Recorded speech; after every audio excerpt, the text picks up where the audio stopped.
So I figured I'd go with a pretty literal title. You kind of know what you're getting here.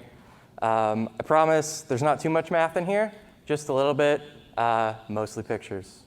So I guess just to kind of start things, probers are kind of, monitoring 101 or 102, right? And why do we make probers? Well, we use a fixed workload.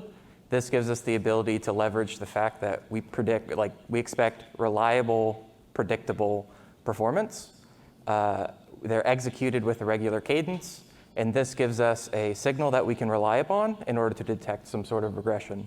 And the third thing is that they are typically done without knowledge, or what would be considered a black box monitoring. And the reason for this is so that we can use them as a good proxy for user experience. So what kind of decisions go into actually designing a prober? Well, first, you need to determine what code paths you're going to exercise for this prober. In order to do that, often this comes from a new feature release, or you can also do this because, hey, we had an outage or a regression where we didn't have telemetry in a particular place that we would really benefit from. Another decision that you need to make is how frequently am I going to run this? And in an ideal world, with unlimited memory and unlimited CPU, you run it all the time, as fast as you possibly can. But unfortunately, things cost money, so you need to strike a balance between how quickly you run this thing and how quickly you want to be able to detect a problem.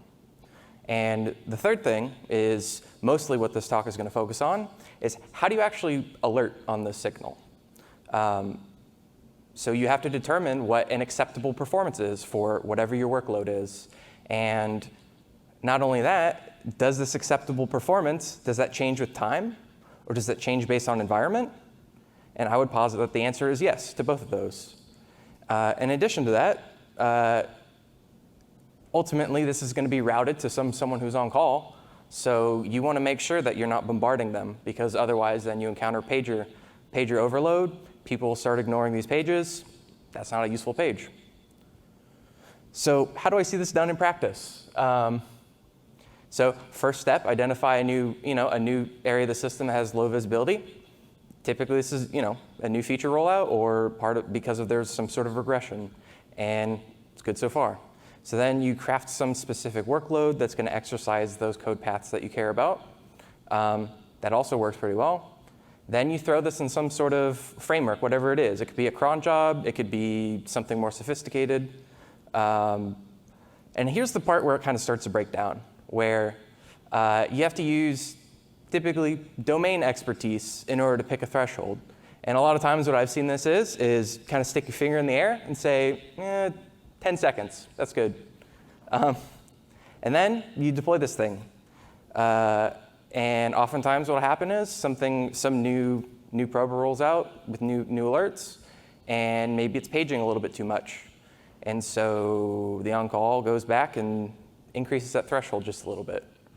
Or it's not paging at all, and then it's really not particularly that useful. So the fact that you have somebody having to go in and actually determine what this threshold is not practical when you want to scale to hundreds of environments or dozens of different probers, or you want to maintain these probers over years and years. So here's an example from one particular prober running in 5 different environments. And very clearly, these perform very differently. And that's for a number of reasons. But why would it make sense to have the same threshold across all of them? It really doesn't. So we can do better than that by taking into account the history. And the model behind this is actually quite simple. We're using an approach called outlier detection, right? Or also called anomaly detection.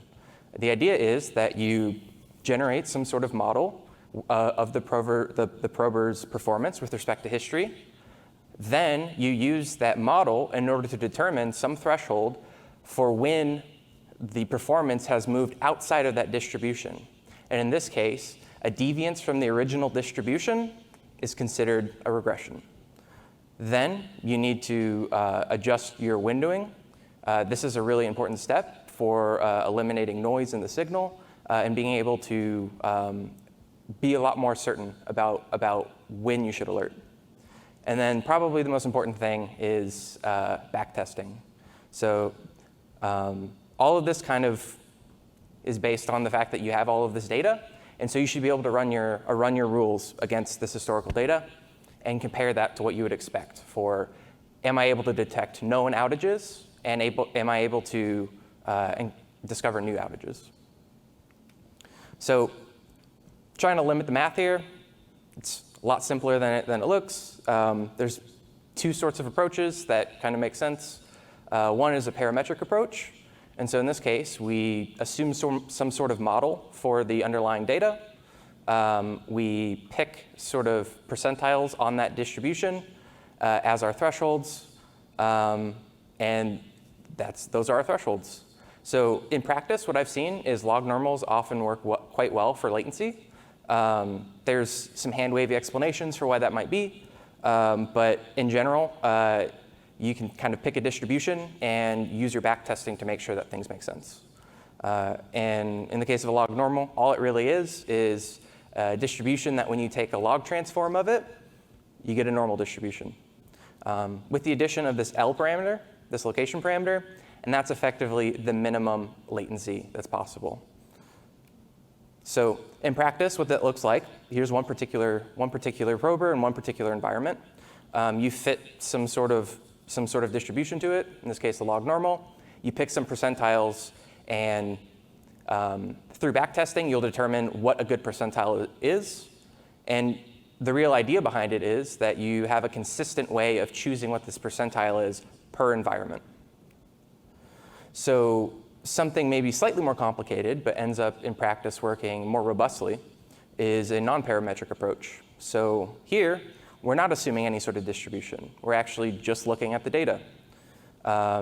This in particular, what you see here, is something called a skew-adjusted box plot. Really, if you've ever heard of a box and whisker plot, same idea, except we measure the skew and we adjust the length of those whiskers. And here, you end up calculating the interquartile range, which is 75th percentile minus 25th. You compute the skewness using something called metacouple. Sounds scary, but you can look up implementations for this. And then you can derive a threshold in the very same way. And just like with the log normals, we had a percentile that you could choose. And that's basically your trade-off between your false positive and your false negative. Here, you have this A parameter, which is another tunable. So just like before, same distribution, same data, we can generate thresholds using varying parameters. And the idea here is, in a different environment, you might have different data, and that will give you different thresholds. But they should be relatively consistent compared to the others. So let's actually see this in practice. So here is actually that same data from here. Quite noisy, right? So this is where windowing comes in. Now, a really obvious choice might be, let's do an average window, right? Let's take an average, in this case, over the last 8 samples. Cleans the data up pretty considerably when you go from this to this. And it looks kind of interesting. Now, what I found in practice actually works even better is using the median. And the reason for this is twofold. One, you can actually alert on only half of the samples being bad. And two, you're actually using real sample data as cutoffs. So in practice, using that same distribution that we found before, in this case, it's using the non-parametric method, we can see 3 different thresholds. And what that actually looks like on the filter data here, now these are what your thresholds might be. So an alert, in this case, it depends, right? It depends on whether or not you would consider this digression to actually be significant. Now, here's another case. And this case is actually the one that spurred me on to figure this out, is that it's pretty noisy data, right? We do the same thing, and you can see it's also a different probe or a different distribution because it's a different color, right?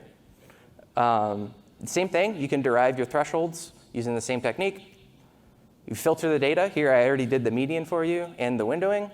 And what you can see, this thing on the right, yeah, it's probably an alert. Regardless of what our parameter chose, seems to be pretty significant. And here, that line at the very top, 12 seconds, that's what the threshold was before. And so this would have not been an alert. And the reason for this is that this is normally a pretty noisy prober, as you can see.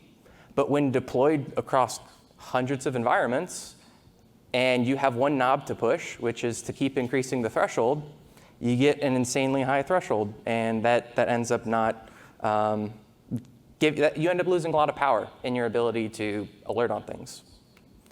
So just to wrap it up, not all environments are the same, right?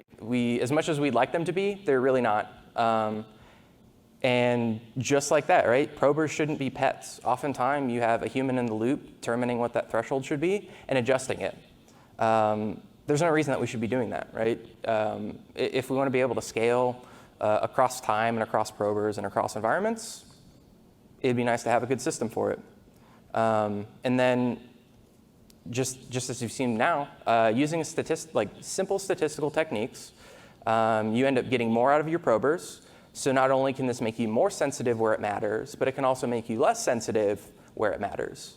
So you might have particularly wide performance margins, and adjusting it accordingly means that you're paging less for noisy environments. You eliminate toil because you now have a path to automating that threshold selection. Just have some simple job that runs every month, computes new configurations or new thresholds, and pushes them.